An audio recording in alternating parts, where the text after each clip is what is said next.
एक समय की बात है, पहाड़ियों और हरे भरे घास के मैदानों के बीच बसे एक अनोखे गांव में लियो नाम का एक विनम्र और दयालु माली रहता था। लियो पूरे गांव में अपने हरे अंगूठे और सभी जीवित प्राणियों के प्रति अपने सच्चे प्यार के लिए जाना जाता था। उनका बगीचा, जिसकी वे अत्यंत सावधानी से देखभाल करते थे, रंगों और सुगंधों का एक मनमोहक दृश्य था, जो उस पर नजर डालने वाले हर किसी को खुशी देता था। एक धूप वाली सुबह, जब लियो अपने बगीचे की देखभाल कर रहा था, एक छोटा घायल पक्षी फड़फड़ाया और उसके पैरों पर आ गिरा। उसका पंख टूट गया था और उसे बहुत दर्द हो रहा था। लियो का हृदय दया से भर गया और उसने धीरे से घायल पक्षी को उठाया और अपने हाथों में भर लिया। उसने सावधानी से पक्षी को अपने द्वारा तैयार आरामदायक घोंसले में रखा और कई दिनों तक उसने अथक रूप से उसकी देखभाल की, उसे खाना खिलाया और उसकी जरूरतों को पूरा किया। जैसे जैसे दिन हफ्तों में बदल गए, लियो ने पक्षी में एक उल्लेखनीय परिवर्तन देखा। न केवल उसका पंख ठीक हो गया, बल्कि उसके एक बार सुस्त पंख फिर से अपने जीवंत रंग में वापस आने लगे। पक्षी हर सुबह खुशी से गाते थे, जिससे हवा मधुर धुनों से भर जाती थी, जिससे पूरे गांव में खुशी आ जाती थी।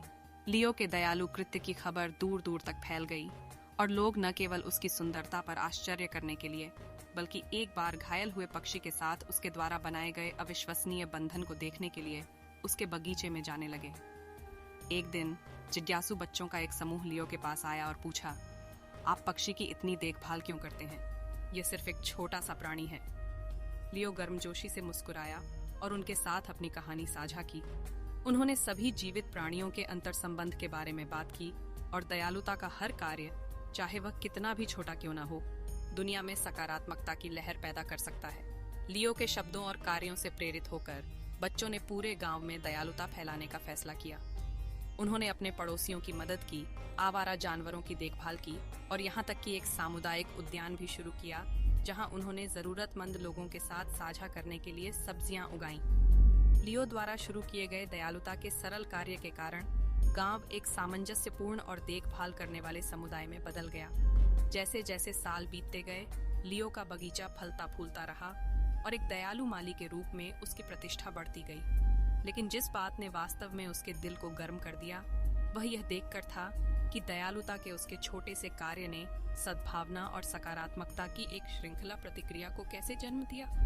एक बार घायल हुआ पक्षी आशा और प्रेरणा का प्रतीक बन गया, जिसने सभी को याद दिलाया कि दयालुता के सबसे छोटे संकेत भी हमारे आसपास की दुनिया पर गहरा प्रभाव डाल सकते हैं। और इस तरह दयालु व्यक्तियों का गांव फला फूला।